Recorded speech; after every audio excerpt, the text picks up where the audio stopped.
दोस्तों इस वीडियो में मैं आप लोगों के साथ एक बहुत ही इंपॉर्टेंट अपडेट शेयर करना चाहूंगा regarding the assistant labour commissioner examination, जो कि लेवल 10 पोस्ट का एग्जाम है under the ministry of labour and employment. ये एग्जाम यूपीएससी कंडक्ट करवाता है। तो हमने एक आरटीआई डाला था ministry of labour and employment को, जिसका रिप्लाई हमें मिला है। इस आरटीआई में हमने कुछ क्वेश्चन पूछे थे मिनिस्ट्री से, जहां पर हमने पहला क्वेश्चन पूछा था कि भाई इस टाइम पर असिस्टेंट लेबर कमिश्नर पोस्ट की कितनी करंट सेक्शन स्ट्रेंथ है, कितनी वर्किंग स्ट्रेंथ है और कितनी पोस्ट वैकेंट है। फिर हमने पूछा कि भाई इनमें से कितनी पोस्ट को डायरेक्ट रिक्रूटमेंट के थ्रू फिल किया जाएगा with the help of UPSC.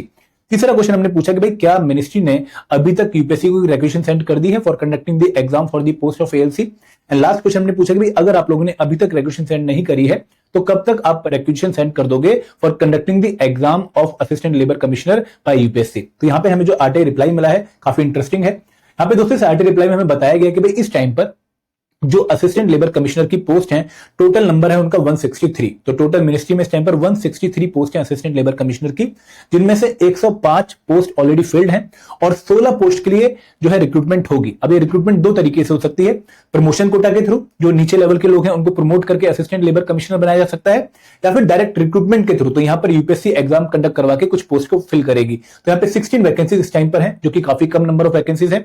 और दोस्तों इनमें से अराउंड 8 या 10 वैकेंसीज के लिए डायरेक्ट रिक्रूटमेंट के थ्रू एग्जाम कंडक्ट हो सकता है। तो आप लोगों को गियर अप हो जाना चाहिए। बट दोस्तों यहां पर ये बोला गया कि भी अभी तक कोई रिक्वेशन सेंड नहीं हुई है यूपीएससी को, तो लगभग 6-7 महीने का टाइम लग सकता है इस एग्जाम के कंडक्ट होने में या फिर नोटिफिकेशन रिलीज होने में। तो अगर आप लोग अभी एपीएफसी या फिर यू एग्जाम की तैयारी कर रहे हैं तो उस एग्जाम की ढंग से तैयारी करते रहिए, क्योंकि इस एग्जाम का जो सिलेबस है वो कहीं ना कहीं काफी ओवरलैप करता है with APFC and you examination syllabus. तो आप लोगों को उस प्रिपरेशन को यहां पर यूटिलाइज करना है और इस एग्जाम की जो नोटिफिकेशन आप एक्सपेक्ट कर सकते हो बाय मिड जून। तो अभी आप लोगों को पूरा फोकस अपना एपीएफसी और यू एग्जाम पे देना चाहिए। जब ये एग्जाम आएगा तो ये जो प्रिपरेशन आप अभी कर रहे हैं वो आपको यहां पे यूटिलाइज करने का मौका मिलेगा। तो this is the important update कि भाई लगभग 8 से 10 वैकेंसीज के लिए एग्जाम हो सकता है, और कब तक हो सकता है, मिड जून तक आपका एग्जाम हो सकता है। Thank you very much.